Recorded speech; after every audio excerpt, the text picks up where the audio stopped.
How you doing? Welcome back to the channel. Today we're reacting to a video called The Five Strike. If you're into history, this video is perfect for you. Help me by getting this video to 1,000 likes.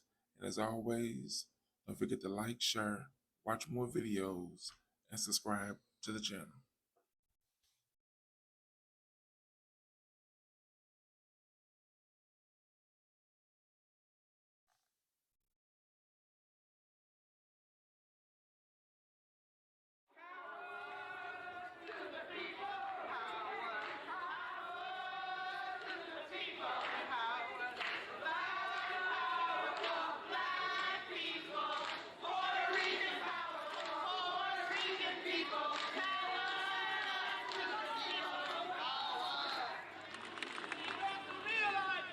Black and Puerto Rican, we are not the enemy. We are not the enemy. We are the reason. So to the people.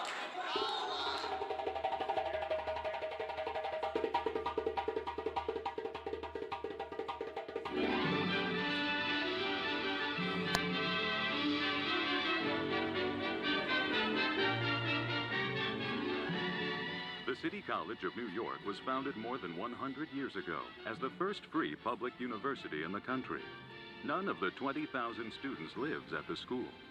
Traditionally, the college has served highly motivated children of immigrants. The school in Harlem has a high level of academic excellence.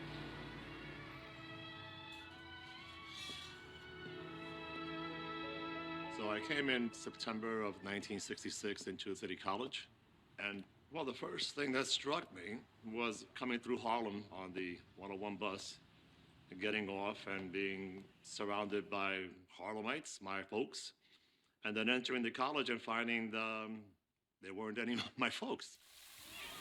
This campus is located in Harlem, and so few people from Harlem actually come here. It didn't seem to make sense because it was a free university, it was a great education. Why aren't we adequately represented in number?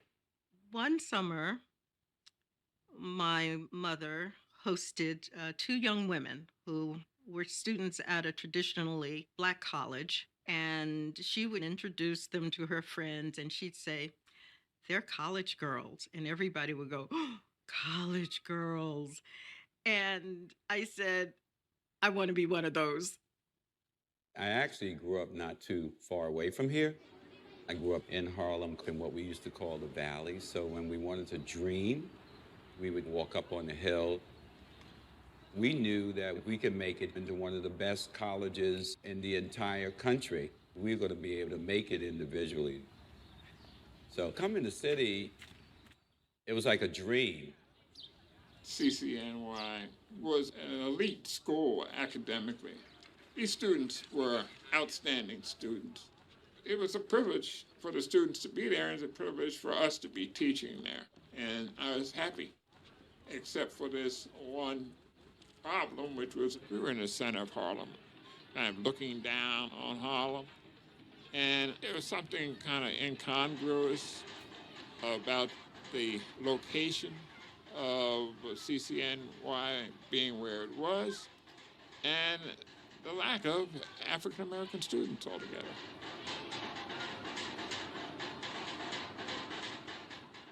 No, not many blacks were on campus. And those that were, a majority of them were in the Sikh program. What that means is search for education, elevation, and knowledge. It's a corny name as far as I'm concerned. But the idea was that there were a lot of poor Black people and Latino people who were not getting a chance to get an education, which they wanted. Sikh was a revolutionary idea for democratization of the college. And I think a lot of credit goes to Alan Ballard. One day I put things together and I went to set up an appointment. And the president invited me to his house. I was a young professor. You're not supposed to be going to the president with things. But he was gracious. I gave him my little written proposal. He read it. And he said, good. He said, I want you to go ahead with this. The moment of truth has finally arrived in America. Then the African American and Hispanic legislators got behind the program. We went in to see the Assembly Speaker. We explained to him that there would be the inability for him to be reelected Speaker if our votes were not available. So that night, the Sikh program was born.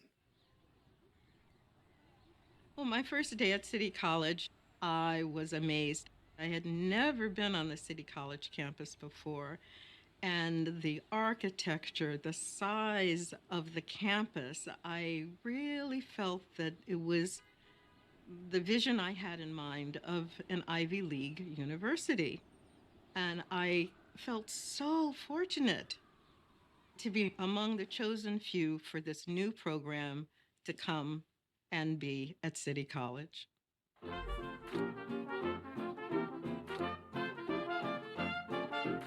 Sikh was the way in which the city of New York attempted to make up for its racist doctrines prior to the arrival of Sikh. Right? Again, the free school was mostly for Irish, Italian, and Jewish immigrants from Europe. Right? The earliest City College was never for the non-white population. People were not pleased with this influx of brown and black people to their hallowed halls. The faculty, even after they saw how smart so many of them were, didn't want them in their classes. In one class, one instructor asked all of the Sikh students to stand. And she proceeded to tell the other members of the class that we had not done the hard work and gotten the high SAT scores, and here we were now. I was amazed. I had never been singled out in that way before. Just to satisfy someone else's idea of what lesser people look like. You walk through their hallowed halls and you'll see, all these portraits of white men all around the walls. It was an uninviting environment for African Americans. When it was conceived, they knew they had to have support structures in place. They had to have remediation to get the students ready. I come from Harlem. I was born in Harlem Hospital, educated in the public school system.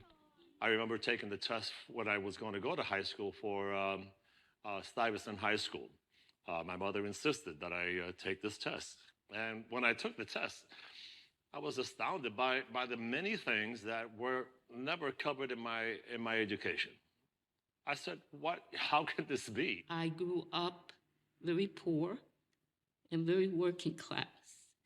And the schools, they didn't know what to do with us. I wasn't really taught how to read, how to write, and they had specific programs where they tracked us into. So the program I was into was to be a nurse's aide, learn how to take care of people. So I didn't even think about going to college. You weren't left out of college because you were dumb or because you couldn't learn. You were left out because the way society is structured, okay? And you weren't structured into that process.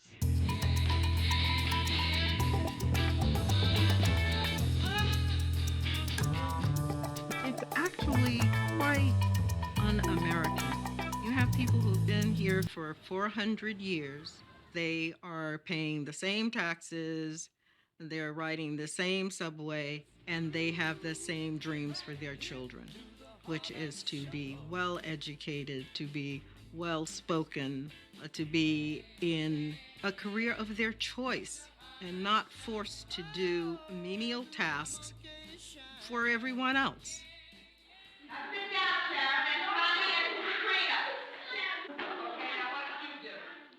In the 50s and even in the 60s, in predominantly Black and Puerto Rican schools, the curriculum was very soft and the books were very old. The teachers were newly minted coming out of college, who had the most inexperienced teachers teaching in the ghetto schools.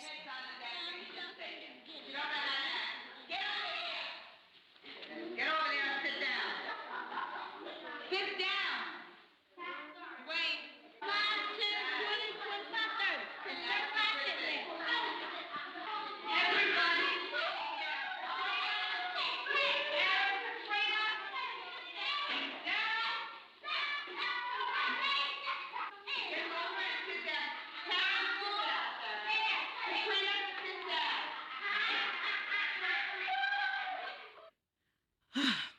So, for someone to say that Black and brown people are arriving at CCNY without a proper foundation, who caused that to be? Who kept that in place? So Dr. Gallagher put the weight of the presidency behind the Sikh program. And what he did was, he said, all right, you need teachers of English, I'm going to give you some folks. And who did he give?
And became the very best of friends. And their incredibly powerful visions for the future, for a non-racist, non-sexist, non-hierarchical future, really changed the role of literature.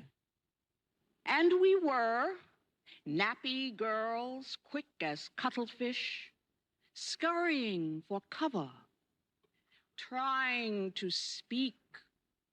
If the people who are teaching us are totally brilliant and they're listening to what we have to say, then our opinions matter. I feel that Africa is, at this present time, is not our home. I think my forefathers have died in this country, and I claim this country as mine. And I think that this is what our fight is for, to be able to function in the mainstream of all of American life, because we are Americans and we did build this country. And that's what they gave us. They let us know that our opinions matter. These people already on the faculty here, just major people who were, in a sense, leading a sort of cultural revolution, a literary revolution. We would participate with the last poets. You know the last poets? Poetry is black. Poetry is black people. The last poets performed at CCNY numerous times. These students, they could recite our poetry better than we could. Poetry was becoming a revolutionary tool, and we were offering concrete solutions to sociological, political, and cultural problems and racism. We were hitting it hard. Everything that was going on during this particular period of time had political implications.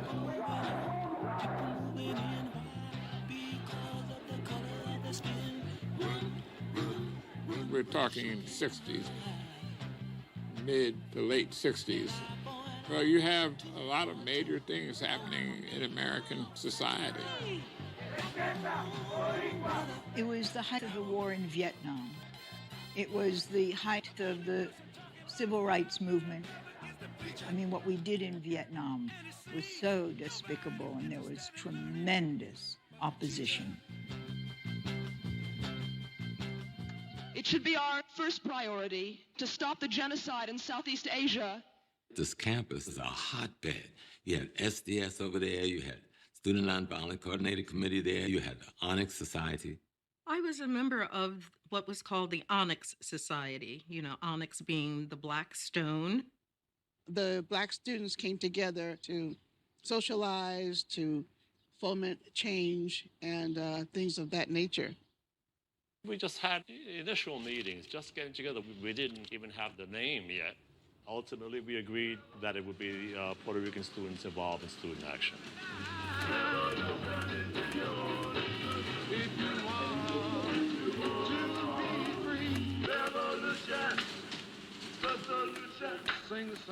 We were striving to do acts of civil disobedience. Many of us were also impacted by the works of Martin Luther King, who was always nonviolent. Civil disobedience in a nonviolent manner was the best way to bring about change, ongoing and lasting change, and many of us believed that. Some of us did not, to be perfectly honest with you, but many of us did, and certainly that was something that I was striving for.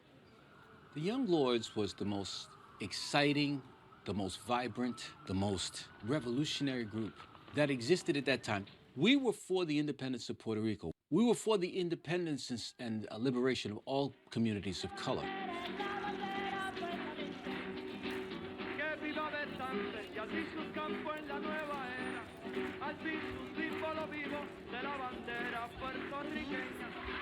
The most prominent of the organizations, in my opinion, were the Black Panthers. They influenced us profoundly. As a teen, I ended up meeting many of the people who were the initial organizers of the Harlem branch of the Black Panther Party. So I joined. There was the government perception of the Black Panther Party versus the reality. The number one thing we had was a free breakfast program, and it was responsive to the needs of the community. There was a shift in the civil rights movement. A number of things took place that required younger people to think of how they were going to respond to the terrorism that Black people faced. I may not get there with you, but I want you to know tonight that we as a people will get to the promised land. Dr. Martin Luther King, the apostle of nonviolence in the civil rights movement, has been shot to death in Sniper's Memphis, bullet Tennessee. cut down Dr. King as he stood on a hotel balcony in Memphis. Within an hour, After the murder of Martin Luther King, in more than 100 cities, violence broke out. When I heard that he was shot,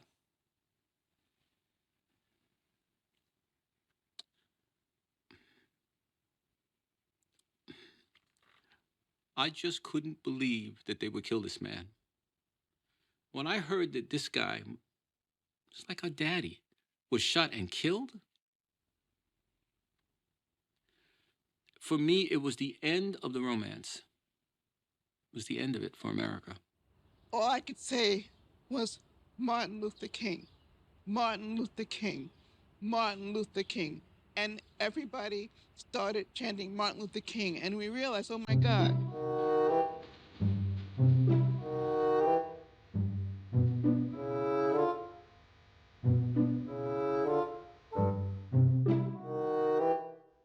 And we marched down the street chanting Martin Luther King, Martin Luther King. We got down to 126th Street, and there was a barricade of policemen standing there saying, you can't go to 125th Street because there's a riot going on there. And we went through, and the sound of breaking plate and glass was horrific. As we got to 125th Street, this white blonde god rose from the subway. It was Mayor Lindsay, and he came in the middle of the riot to talk to us.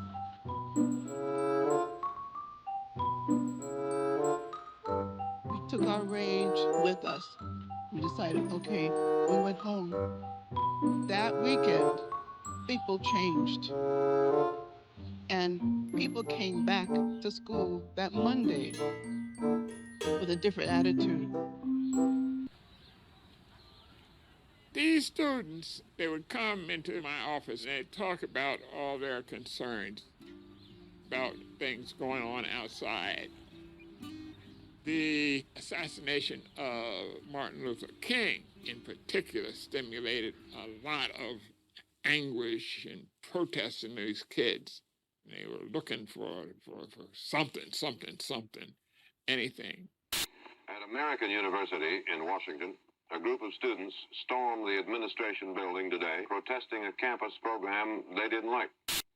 At Dartmouth, the SDS demanded that military training be removed from the campus and threatened trouble if it wasn't. Let me know in the comments, how do you handle programs or subjects in school that you don't like? At MIT, they were picketing a lab.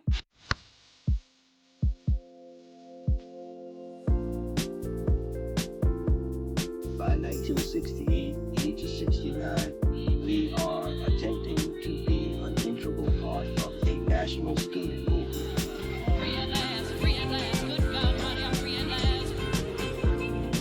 We decided we had to have a plan, that we had to have a strategy on how to open the doors of City College for more people like us. We created a committee of 10. I was one of those that was elected to be on that committee. It was known to be the negotiating body for the Black and Puerto Rican student, community. I do recall that there was only one woman. Most of the men had already been selected. I think there were 9. The entire 9 had already been selected. When somebody said, "What? We don't have any women so far." And so I was pushed forward. "Francie, you do it." And that's how I became the only woman on the committee of 10. There's sexism within our own communities as well as without. In the 1960s, there was a tremendous emphasis on manhood in Black movements. Very often when we were talking about the term race in the 1960s, we all thought it meant women and men. And what we discovered, to a large extent within the movements, was that it meant maleness. We saw that the way that Black American women were treated by the Black American men in the struggle. And it was something that was totally unacceptable. It was an affront. Some of the men, the brothers, were sexist, and there was struggle within the leadership and the organizers around the equality of women because women pushed back. There were a number of meetings and people talked. What finally happened was we came up with 5 demands.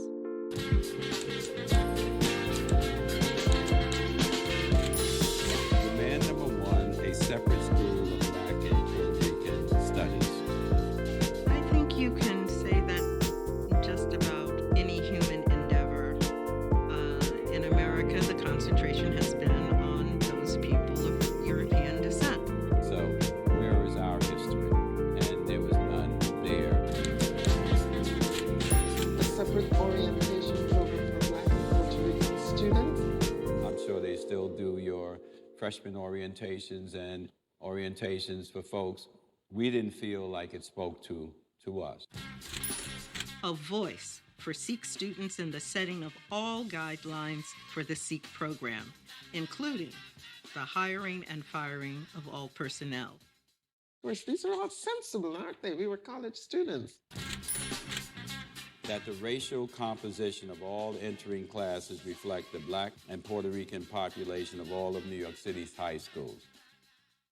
How does the City University, starting with its flagship, City College, the senior college, reflect the graduating population ethnically of the city of New York?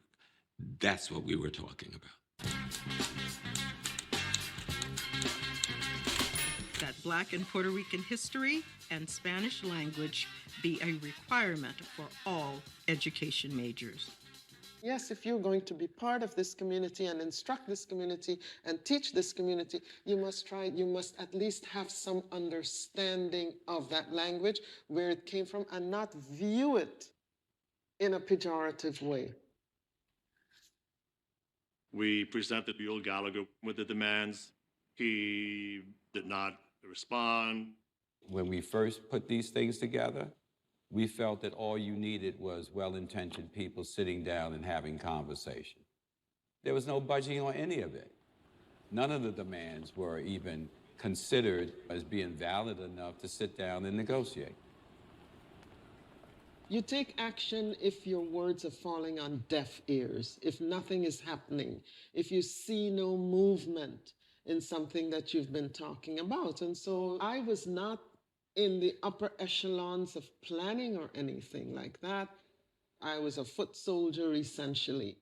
All I knew, it came down to, well, we got to plan this thing, and we planned it. So we decided that we'd get there around 6 o'clock in the morning. We have purchase chains and locks and whatnot. There was a feeling of excitement, tension, and empowerment. We took the chains and we decided to lock those gates. Black and Puerto Rican students chained the gates to City College of New York, closing it. They wanted minority groups to have 50% of the enrollment. At that moment in history, the City College, the mayor, and the police was faced with the largest student takeover in history. Yet it rarely ever gets discussed. You got 17 buildings in your hands. All the entrances were closed down. We went into each building, emptied out, advised the students. Took some time to get everything rolling, but say by about 10 o'clock in the morning, the campus was officially under our control. So power to the people, power, power to the people, power, black power to black people, Puerto Rican power to Puerto Rican people, power to the people, power. So, yeah.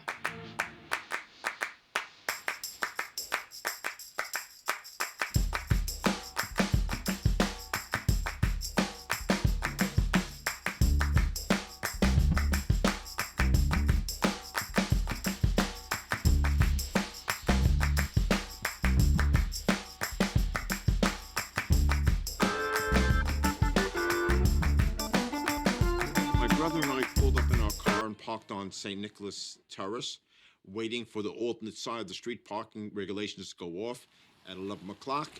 And I'm going to rush to my class in Wagner Hall. We get out of the car and we get to the gate and we are stopped by a handful of African-American students. They handed us a flyer telling us why we were not allowed to be on campus.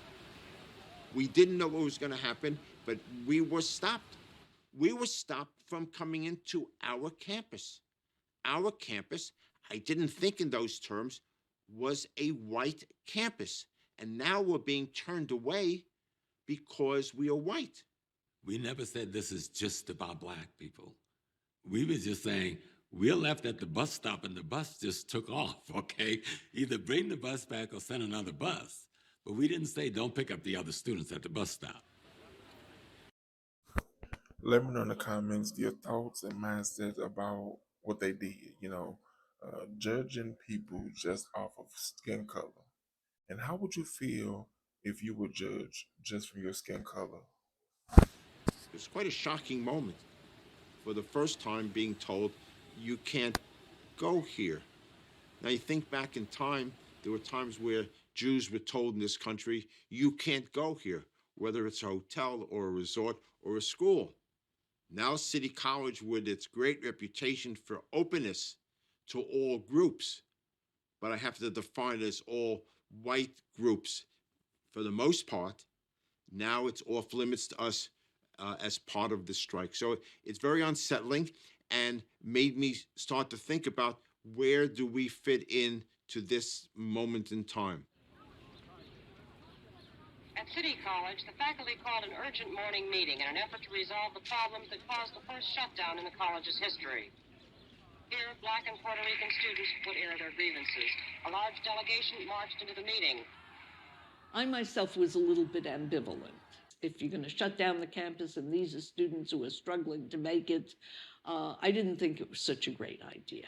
But I went to this meeting, and the students were so brilliant in the way they presented their arguments about everything that I was totally won over. The first black student speaker took the floor, but his shouts for power caused dozens of faculty members to walk out. Well, Mr. Gardner, would you tell us your reasons for leaving this meeting? Well, the meeting has just begun, but when this kind of tone and language are employed, I feel that the meeting as a civilized dialogue hasn't really begun, it has ended, and there just wasn't any point in remaining. I hope. For the most part, the faculty was very hostile. They had such stereotypes of who the students were that would be coming in. And so I got up and talked about my experience with Sikh students and how much they wanted to learn. And, you know, I was very scared when I got up to talk, but anyway, I did it. We thought we probably could stay maybe 2 hours, 3 max. If we can get through the morning, you know, it would have been a victory, because the takeover really started as, it was more symbolic than anything else. So here's what happened. We had security. They were ordered to remove us, and they refused. All of the guards on campus were black. They were instructed to clear us out. And the word went back to the administration that the guards have decided as a whole that they will not touch the students. And so they fired all of the security officers that were on duty. So the 6th demand became the 1st demand, and that was we would not negotiate on anything until all of those security guards were reinstated and rehired in their jobs. So Gallagher took care of that. On the South Campus, there is the house of the president. And we basically kidnapped him. So Buell Gallagher was held captive on the campus. Gallagher lived on the South Campus, so we were locking him out. So he came out and, you know, and he says, okay, we just need calm. I'm not calling the police. President Gallagher was a very nice man. And I know, because I was the one guarding him in his house doing the takeover, and we would talk all the time. But he was not going to condone the takeover of the college. He refused to meet with us. He refused to even consider the demands. The 5 demands did not miraculously appear a month ago. They were first formally presented to President Gallagher in October, at which time there was no response from the administration. Again, in January, the Black and Puerto Rican community presented President Gallagher with the demands. He was asked to agree in principle to the validity of the demands and to set up the means by which negotiations could take place. Again, there was no response. No structure was set up for negotiations until the Black and Puerto Rican students closed down South Campus and declared themselves on strike. The basic purposes of all 5 of the demands were accepted by me more than 3 months ago. I was at work on 2 of them more than 6 months ago. And what has happened now is that the public demands and agitation have interfered with the processes of achieving the goals we all want to achieve. That's just a question of bad timing, you're suggesting? Well, I'm not talking about putting any blame anywhere, but I'm answering your question as to whether or not progress is made without disruptive activity. And I'm indicating that disruptive activity only slows down the process we already had underway. The strangest thing, I was one of those who was asked to come mediate it. I was state senator, and they all knew me. The students were more sophisticated than the professors. I always thought Buell Gallagher was one of the great men of our time. They ran rings around him. He was a progressive guy, but he didn't understand what they were pushing for. Didn't understand it. As president of a college that had been taken over by a bunch of Black and Latino students, he could have had the cops come in immediately, call out a SWAT team, and had everybody kicked off. That's not what he did. And then it turned from one day into the next, into the next.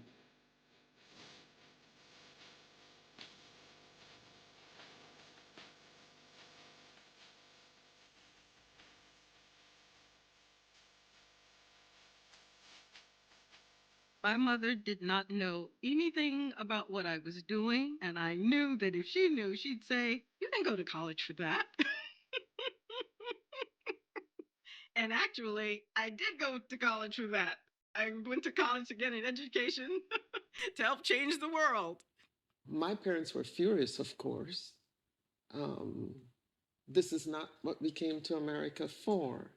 But my parents, my mother, after screaming at us, showed up at the gate with her sister, my aunt, with food for us.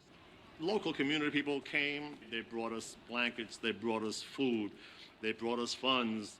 And the people in the community started connecting with us because this was like a little Ivy League island in the middle of this black community. And folks from the community had never been on the campus before. It was there, but not there for them. I'm talking about freedom. I'm talking about freedom. Oh, what a wonderful world this would be if everybody could live free.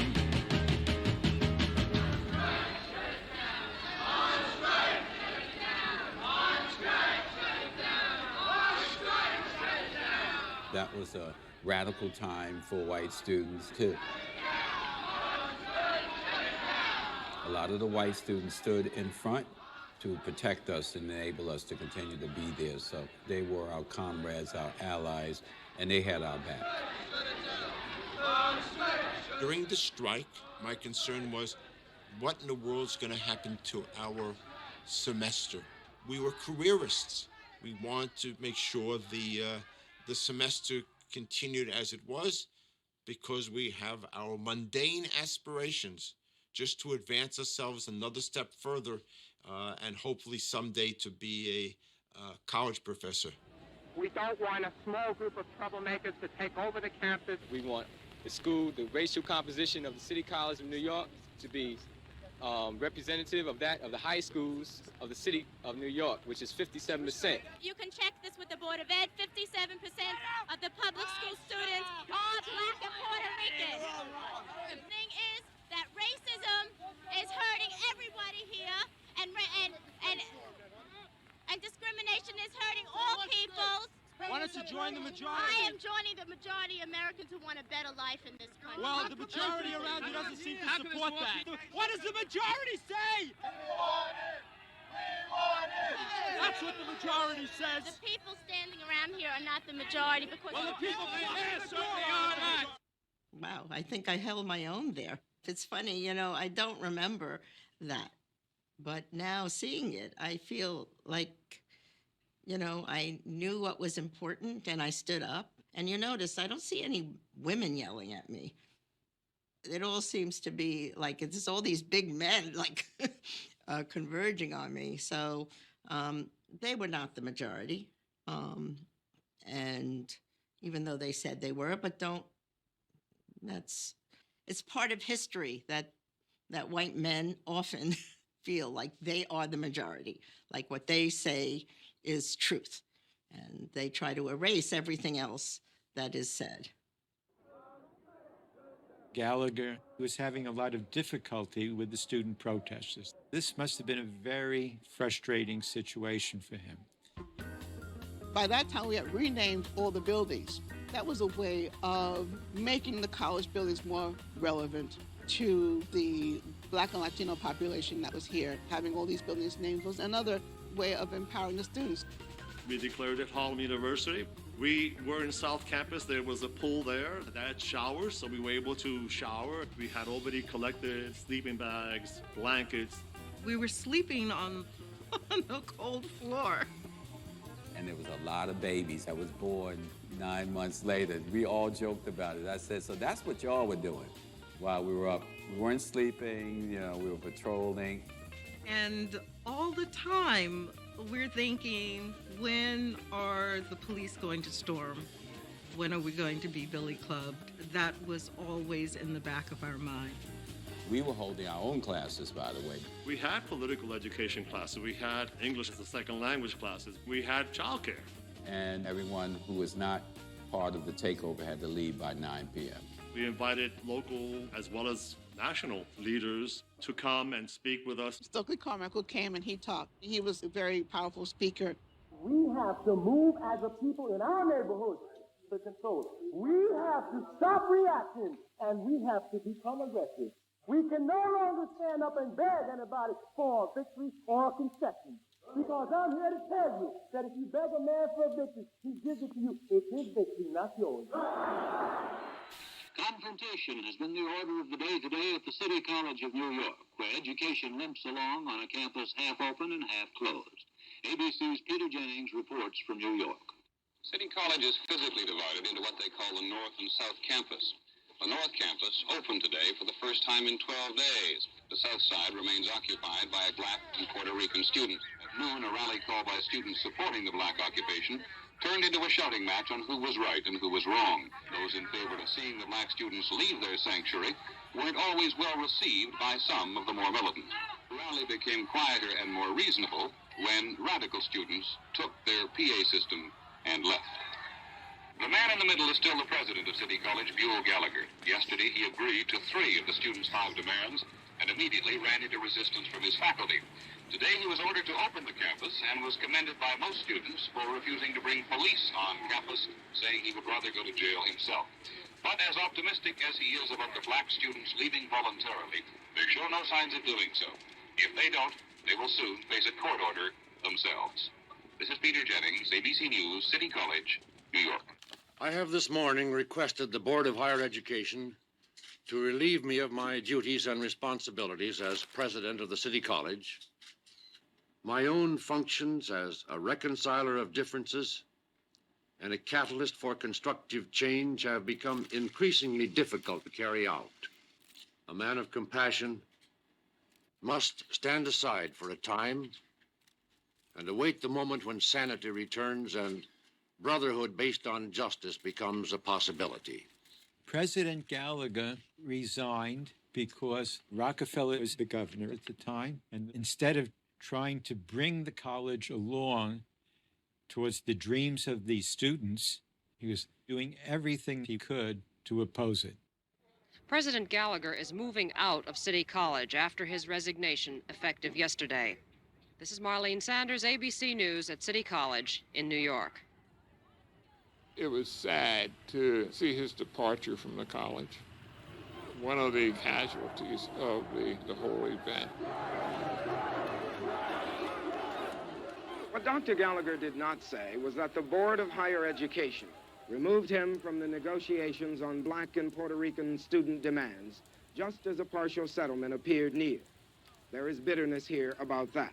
When Gallagher was here, he was so sensitive to our needs and really took an approach, which is why the takeover lasted as long. That college is a sanctuary place. He refused to allow the police to come on the campus and so forth.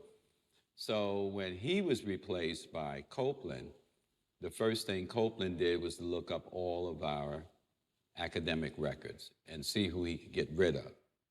Soon we heard that there was going to be a police presence. And they're going to take anybody and everybody out off of this campus by whatever means of force. They were coming in to declare officially the end of this occupation. So we left that Sunday night, about 2 weeks and 3 days into the takeover.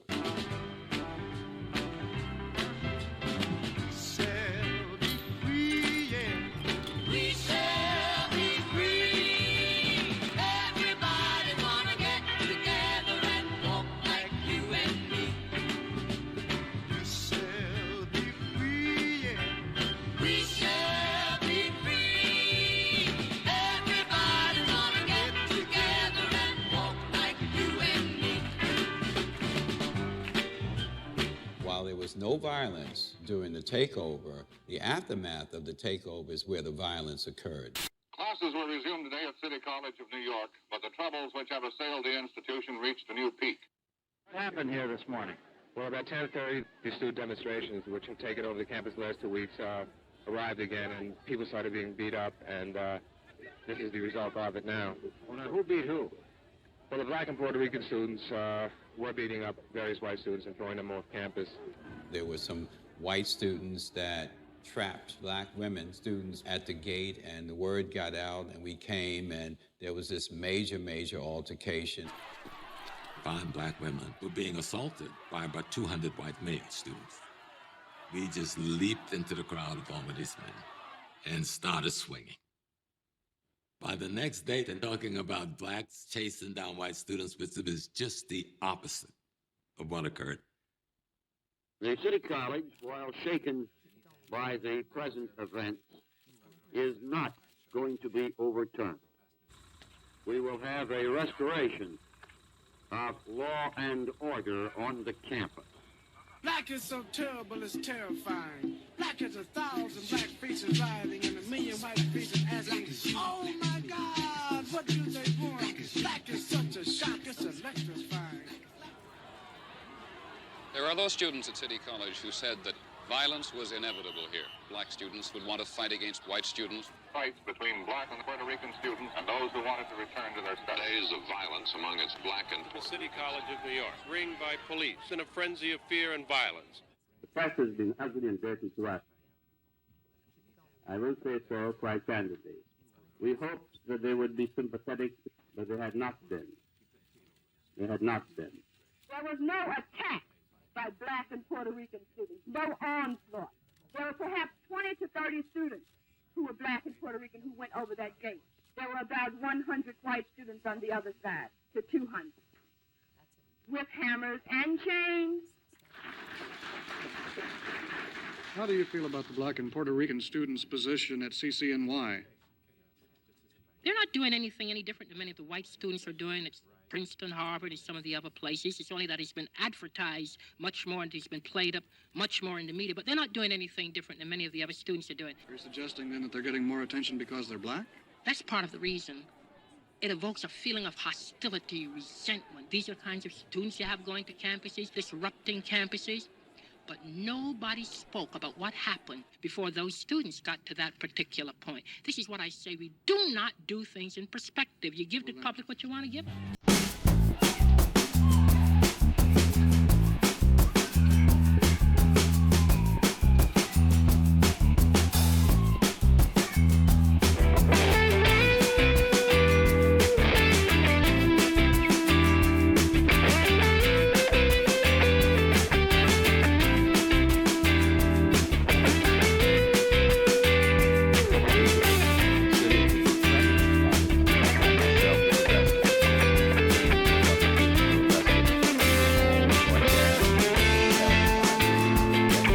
Interrogated and things of that sort.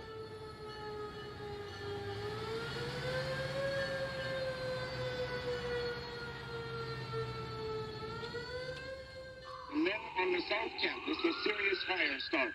A two-alarm blaze in the chapel of the Student Center Assembly Hall. Fire officials said it was definitely suspicious, meaning they're sure it was set deliberately.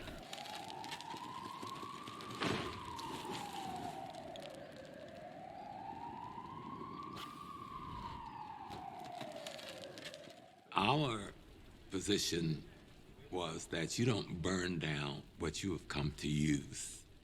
We came to inherit this. We didn't come to destroy it. But we never found out who set that fire. City College sits in the middle of Black Harlem, and there is worry that violence on the campus will spread to the nearby community. That is why it is vitally important for City College to solve its latest problem as quickly as possible. Lem Tucker, NBC News, City College of New York. At the core of all these problems is access to the university by minorities. Professor Oscar Lumpkin feels that opening City College's doors to ghetto children is necessary. It is not our intent to lower the curriculum. It is our intent to raise the academic qualifications of these students to a level commensurate with their ambitions, their desires, and their motivations. All we wanted was that opportunity, to pick ourselves up, dust ourselves off, compete with the best. None of us wanted a handout. There were meetings at which I sat down with the chancellor and the vice chancellor where it hammered out, what are we going to do about this? How are we going to solve the problem? And the final way of solving the problem, right, which I did not agree with, was open admissions. We had gone through all of the negotiations with CUNY and with City College and the mayor's office. We felt that these demands would be implemented one at a time. And indeed, most of them, I think, was implemented in some form or another. But a new concept arose, which was not a concept we were pushing. And that concept was called open admissions. Could you define open admissions for us, please? Open admissions means that the only requirement for entrance to college, to one of the colleges of the City University of New York, is a high school diploma. And every student who graduated this June from any high school in New York City was offered a place in one of our colleges. How many took up the offer? Well, an alarmingly large number. They were totally unprepared for what happened because they were just flooded. This was against my advice, which was that they should simply increase the SEEK program, because what the university did when it took in everybody is that it took on a situation it was not financially able to handle. What people, I think, don't realize that there was already a campaign to slash the budgets. So some people think that it was the open admissions that changed the nature of the college, but actually it was Rockefeller's proposed budget. It was really destroying the university by defunding it. They were defunding it. But the students won a large battle in the sense that the campuses did reflect the population of the city. So that is a very major legacy.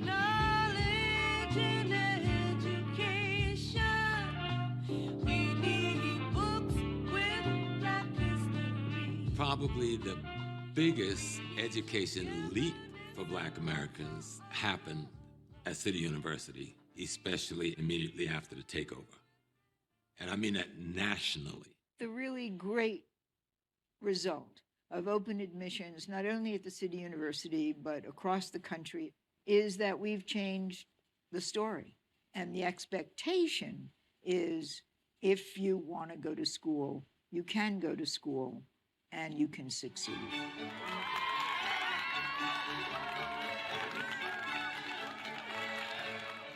It is an honor for me to stand in front of you today representing the graduating class. I was born and raised in Yemen, and before migrating with my family to the United States, I couldn't have imagined attending college simply because we weren't allowed to. My sisters weren't allowed to, girls before me weren't allowed to. I fought to be allowed to pursue an education, for the right to be here. As I am sure all of you standing in front of me today fought for the same thing. We earned the right to be here. When I was a freshman at this school, right, I remember hearing people talk about diversity all the time, but I didn't really understand what it meant. And I absolutely did not understand or appreciate what it's worth. So what I'm telling you is that diversity of people gives rise to diversity of thought. Diversity of people allows us to be a stronger student body, go on to be a stronger workforce, economy, and a stronger nation. And I say to you, esteemed First Lady, you can tell the President that his dreams for our nation have been alive and well at City College for decades and will be for decades to come.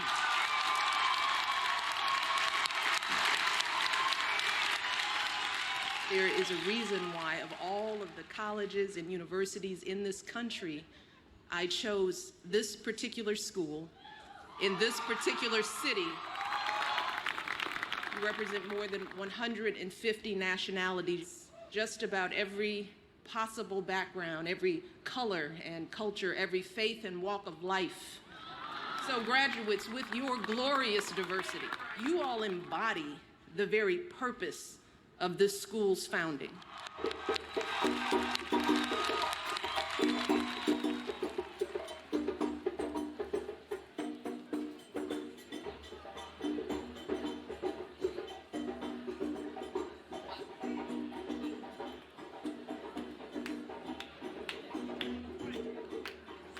Power to the people, power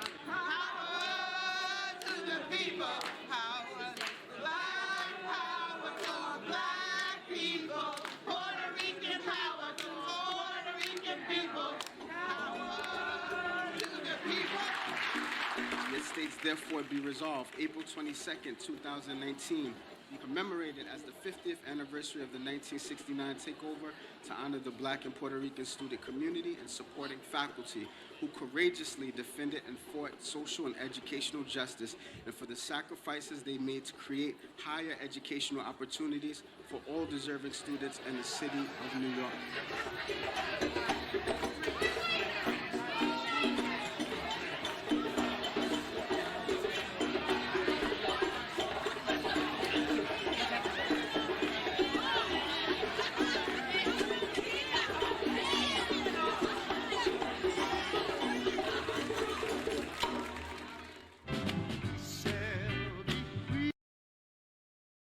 Well, that was a very interesting video. I learned quite a lot. List the things in the comments that you learned and list some things that you want to talk about. As always, don't forget to like, share, watch more videos, and subscribe to the channel.